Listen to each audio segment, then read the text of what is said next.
Hello, everybody. Welcome to the Monaco Grand Podcast. This is my new show where I'm going to be interviewing local businesses, local vendors here in New Jersey, as well as realtors all around the country to pick their brains so we can learn from them about all different types of things. So this is the third one we're doing so far. Last week we had a little technical difficulties, but I think I got that squared away. And now I have Karl Szymanski with me today. Karl's a buddy of mine. He's with Optimum Media. He's an account executive, so he helps businesses with their advertising. So I'm going to bring him to the stage. Karl, how are you, Hello. sir? Good. How are you? Thanks for having me, Alex. You got it, my man. We were just talking about Fogo de Chao in Bridgewater. I'm going there tonight. Of course, Karl beat me to it. I was pissed. But Phenomenal. It's yeah, phenomenal. Highly suggest going there if you're I'm there like so excited. It's like hard to work all day because I'm yet. like thinking about Yep. it's One of like those things where you don't eat all day and you just fast until you get down there and just go crazy. exactly. I'm gonna need a diet for a week after this. Oh yeah. Oh, So gain a few pounds there. exactly. Yep. I can't wait. Uh, yep. So, yeah, man. So tell everybody a little bit about you, your career journey. I know you have an interesting path, and then get into like what led you to become an account executive with Optimum. Cool. Yeah. So I grew up in Bridgewater, New Jersey, went to high school here, graduated from high school, and then went out to school in Colorado. So I went to University of Colorado, graduated from there with a marketing degree. While I was there, I worked on a bunch of different farms and worked for a marketing agency and stuff like that. My parents are obviously local to the area, so I decided to move back to be closer to family. And with working with a different marketing firm that I was with at that time, when I came back, it was mostly remote. So I was kind of looking around for different opportunities around here. I really kind of just went into a job fair. It wasn't a job fair; it was more of like a networking event that they were having to kind of meet some people. Went there, spoke with my manager, and he kind of offered me a job on the spot. And honestly, it took a lot for me to leave my last position because I was comfortable. It was a great company to work for. It was called Sports Thread. They have a lot of really cool things going on. It's a startup, but leaving there was pretty eye-opening for me because of all the data they have and all the different capabilities that they have that are out there in the marketing and advertising world that cost a lot of people a lot of money, but being the bigger company that they are able to acquire it and use and give it out to local people for a little bit cheaper than what the average I guess marketing agency typically gives it out for. So that's kind of why I chose to work with Optimum Media. It's a great company to work for. We have a lot of different capabilities. And essentially what we do in my position in my day-to-day is I look for different businesses to help create advertising strategies where I can, sit down with them, see what their goals are, see what they're trying to achieve, and ultimately show them where they should be and where they shouldn't be in the advertising world using first-party data to get them in front of the exact target demographic that they're trying to reach. That's Awesome. what my day-to-day looks like, and that's kind of why I chose this path and career route that I'm in right now. Cool. So you're liking it so far? It's going pretty well. Yeah, I love it a lot. So in total, I've been doing it for 3 years, and I'm coming up on about a year and a half now with Optimum Media. Awesome. Very cool. So what's the connection with like News 12? You guys are affiliated with them, Yeah, or how does that work that's a exactly? great question, and that's kind of where I really like to start when I'm talking with anyone that wants to learn about my business. So Right. Optimum Media is owned by a parent company called Altice USA. I'm not sure if you're familiar with it, but it's a data and connectivity company that owns a bunch of different properties and businesses. So Altice USA is that publicly traded company that owns Optimum Media. They own News 12. They own I-24 News. They have a bunch of mobile products that they own, like Ad Messenger and stuff like that. So Optimum, I like to call Optimum the big brother of News 12 or the brother. We work in synergy. Anything they see on News 12 is all placed through Optimum Media advertising. Gotcha. Mm-hmm. Okay. That's Thanks for cool. asking that. Yeah, no, I was always curious about that. So if someone was doing advertising with you, do they have like opportunity to be on like on News 12 or like how does that work? Yep, another great question. So Yeah, if you want to advertise with me, there's many different products that we have and many different ways that we can get you out there. And again, really what we do is we sit down and kind of find what you're trying to achieve and who you're trying to reach, and then we build out an audience and a demographic that's going to be the best for that, to hit those KPIs. So there's many different realms that you can go on. News 12 is just one of them. We have 6 right, different products specifically. So linear television is one. We have over 100 different networks that we can insert on. That's all done through different zones and different areas throughout the tri-state. So that's traditional cable television. Then the next product we have is OTT and CTV, which is acronyms for streaming or connected TV. OTT stands for over the top, and CTV is connected TV. So those things like Samsung TV, Hulu, Fubo, Philo, all of those, we can stream 30-second videos on there and get really pinpointed to whatever demographic and region you're looking to target. And then from there, we've got mobile. So that's a product that Altice USA actually owns. It's called Ad Messenger. So it's similar to a scrolling ticker on a news channel. When you're watching the news, it scrolls across the bottom of the screen. Very similar to that, but it goes to apps or websites on a mobile device that are ad supported. So let's say you're scrolling on, I go on fantasy football all the time. You're scrolling through there, setting your lineup.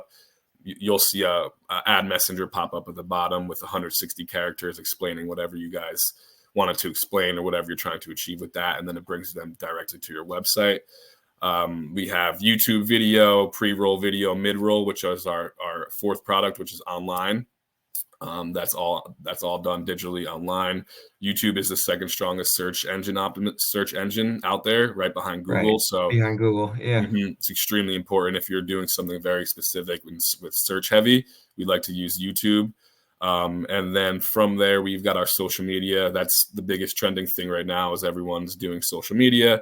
So we've got Facebook and Instagram where we can insert different, do different campaigns and do different management stuff like that. So long answer to your short question. There's many different realms and no, capabilities that we have. News 12 is cool. kind of our bread and butter for that hyper local stuff. Got it. And did you say you do something with Netflix too, or did I make that up? Yeah, so we're not doing anything right now with Netflix. They're actually coming out with a paid service so it'll be how it is now. There's no commercials at all, and then the lower tier service is going to be commercials. We're going to have to see how we can insert on that, but that Right. is up and Coming coming. down the pike, huh? Yeah, and we'll see how that affects their business. But we've noticed that a lot of people are willing to pay, a little bit less money just to view a few commercial spots, which is great for Right. the local brands. Right, exactly. So that's super cool. It's Yeah, I be mean, fun. advertising's changing like crazy, it Oh yeah. seems. Where do you see it going? Where do you suggest is like a good place for people to like put dollars? What's like the trend right now? Mhm. So, kind of going back to that YouTube, YouTube is one of the hottest trends right now, specifically because you can reach so many interest graphs. So, if you have something very specific that you want to target, maybe you want to reach specific group that does something very specific, like moms ages 45 through 60 that do yoga. You can target them very, very specifically using YouTube. The video, in my opinion, is going to be the most powerful, and that's what with all the data that we have, that's what we're seeing still to this day, that video, sight, sound, motion, and emotion are going to Yeah, be the strongest out there. So I would stick with video, put dollars into those, those social platforms, put dollars into YouTube. And believe it or not, TV is not going anywhere. So everyone thinks that TV is dying off because people are dropping off. We do have different programmatic ways to reach newer audiences. And if you look at right. the statistics and data, live sports are mostly viewed through cable television, linear TV. So that still has a good portion of its time left. And then there's Yeah, many different routes that we can go. But obviously with it changing, you want to be able to kind of partner up with someone that uses first party data versus third party data, and be able to assure that you're reaching that exact demographic rather than kind of throwing out and hoping that throwing out a bunch of ads and hoping something sticks. You're going to be throwing out something into a smaller pond and fishing for in a smaller pond. Right. So can you just explain the difference between first party and third party data?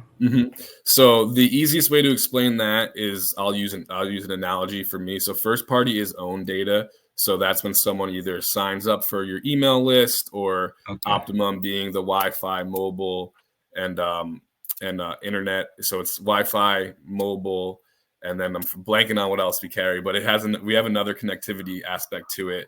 So Sure. so when people sign up for that, we carry their data, versus third party and second party data is either purchased or partnerships or stuff like that. So the easiest way, in my opinion, to explain this is it's probabilistic versus deterministic data. So probabilistic data is great because, maybe the best example is my sister has a kid. She comes over to my fiance and I's house. We don't have any babies. We're not in the market. We don't plan on having any kids anytime soon. She's Googling parks to go to, toys to buy for the kids, stuff like that. She leaves my house. We get targeted with advertisements for baby toys, diapers, food, stuff like that, which is great if my sister's here, but I'm not in the market. I'm not going to purchase any baby food or anything like that. So that typically is second party or third party data, which is probabilistic. We go a step further using our first party data being deterministic. So we can tell, okay, this person is in this location. They spend, with the credit card. So we have different partnerships with Experian and different data that we can pull. So like CrossX data is different data in the medical field. Polk data is different data in the automobile field. So we use that data to target, okay, this person is in this location. We notice that they're spending X amount of dollars on baby food every week. We're going to go ahead and target them with baby food ads because we know that they're in the market to spend dollars on baby food. So that's really the difference between first party data and second party data and third party data, is you can get very dialed in and specific to targeting those interest graphs and those demographics that you want to reach. Yeah, that's so cool and so interesting and like next level. Like it's like when people say like, okay, I bought this and now I'm getting all these ads for this because it knows what, you like Mhm. this, you're probably in, obviously you bought diapers, you must have a baby. So then they're Yep. giving you the baby ads. That's like one example. But when people say like, I didn't even click or type anything, I said something Hmm. and now I'm getting these ads. It's Yep. like, do you believe that like the phones are listening to us? So that's tough. That's honestly tough to gauge. I think that there's different ways, and because YouTube obviously knows us way better than we wanted to. The internet knows us way better than we wanted to. So that's really tough to gauge. I honestly sometimes I'm like, yeah, let's go to Fiji, and then I get an ad for Fiji, Right. or something about Fiji, and I'm like, I have never searched this in my entire life. So Yeah. there's definitely something out there where I think that maybe they're doing something, but like I said, the internet is so smart. It knows way more information than we ever wanted to know with all of the stuff that they have out there. So, and another thing that could happen is someone could be on your Wi-Fi or in the area searching it, and they think that Right. you're interested in it. But that's Right. definitely it's been like that for forever. Before TV was radio, and people thought that they were sending out spies to listen to the conversation so that they can Yeah. target different areas. And then it went to TV, where they thought they were watching you through the TV, and now it's the internet. So I don't have a good solid answer to that, but I think there's definitely something that the internet's doing that we Yeah. don't know. So it is connected to your Wi-Fi though, right? So if you have a friend come over, they're on Yep. your Wi-Fi, they search something, you might start getting ads because they searched it. Yeah, like when my sister comes over and she searches for that baby food, we're gonna get Right. ads for baby That's food. crazy. That's all That's done through cookies and stuff like that on the internet. right. Right. Unbelievable. Yeah, the retargeting is really powerful nowadays. It's incredible. Yeah, yeah, it definitely is. All right, so what's like an ideal client for you? Who would you be, ideal for? Like what Mhm. kind of people or businesses do you think like you can help the most? That's a good question. So obviously, any business that's looking to bring in new leads, they have anything that's specific that they're trying to achieve. I'd be happy to sit down with them and see if I can help them out. Where companies that I like to work with that are really kind of trying to push towards that, for going from brand awareness to consideration to intent to loyalty. through the path of purchase. So I like to help those companies that are on like that the brand awareness point, but then they're getting into consideration and people are going to start spending the dollars. One, because obviously they did a little bit of the work prior to, working with me to get that brand awareness. That's not me saying that I can't help them out with that at all. I can Right. absolutely do that. And that's one of our most powerful things that we do is help with brand awareness. But knowing that someone can get from brand awareness to consideration, intent, and loyalty to have that customer that's with them forever, that's kind of my focus point because one, advertising obviously costs money to spend. You have to have a marketing budget. You have to have the advertising budget. When people start to see money come in the door, they're more likely to spend more money with you. So any companies like restaurants are great for me. I work with a lot of assisted living facilities and dentist offices. Dispensaries are actually really big for me now because the CRC, which is the Cannabis Regulatory Commission, it has their own regulations, and then the FCC has their own regulations. So I actually has been working specifically with our attorney to master all these regulations, kind of be the consultative guy that goes to the dispensaries and talks with them, lets them know what they're allowed to do, what they're not allowed to do, if where they'll get in trouble and stuff like that. So any business that's kind of trying to bring on more leads and stuff like that, I could help, but that's my sweet spot right there, from brand awareness to consideration. Cool. That's awesome. Mm-hmm. Now, side note, you have, I guess you call it a side business with Yep. with farming, right? Can you Yep. tell us anything about that? Yeah, thanks for asking that. My family actually owns a small farm right in Bridgewater, New Jersey. We are the last produce farm in Bridgewater. It's only 10 acres. It's all regenerative farming. We're not certified organic yet because it takes some time to get there. You need 3 years of documentation showing that everything you're using is organic. But so we grow all produce, all vegetables. Our big thing is tomatoes and eggplants to a lot of the Italian restaurants in the local area. So if you haven't been to Josanna's in Middlesex, New Jersey, highly recommend it. One of the best That's Italian like one of the restaurants. top on my list that I still have not Mm-hmm. been to yet, that We I'm like supply them with dying to all get their to. tomatoes and eggplants all year round. So Nice. that's the spot. Toscano's is really good, but we also have a farm stand at the bottom of our driveway where we Love have all of our Toscano's. produce to sell. Grow right here. We do yoga on the farm to table events, and we're going to be really scaling that. It's a family business that I'm growing with my fiance and parents. That's awesome, man. So you got a couple of things going on. Yep. So Stay easy to stay busy, I can say the least. for sure, for sure. So Yep. what's the best way for people to reach you? So you can either send me an email at karl.szymanski@optimummedia.com. Reach out to me through I LinkedIn. My personal number is 516-757-9428. That's my work number. So if you want to give me a call, I'm on any social media platform, Instagram, Facebook. If you want to find Szymanski Family Farms, just go onto Instagram or Facebook and look up Szymanski Family Farms, Bridgewater, New Jersey, and you'll find us most active there. Awesome. Well, thank you so much for coming on, Karl. That was great. I think you can help a lot of people, and they don't have to be local, right? I mean, you can help people anywhere. Nope. Anywhere, yep. Anywhere you want. We're regional and local, so we can help out anywhere you guys are, any business that is out there. I like to tell anyone, if they are local, let's get together. Let's grab lunch or coffee. There's no obligations at all. I'd love to kind of sit down and chat, see where I can help, if I can help. And if you're not local, we can jump on a quick webinar and do it like that. The good old power of electronics nowadays Yep. and the internet. Zoom. Yep. For sure. Awesome. Thank you, my friend. Yeah, thanks, Appreciate you Alex. It's coming been a on. pleasure. And yep, I'll talk to you soon. Okay. Yep, talk soon. All right. And thank you, everybody, for tuning in. We'll have someone cool next time. Be doing another show in 2 weeks. So stay tuned. Thanks again.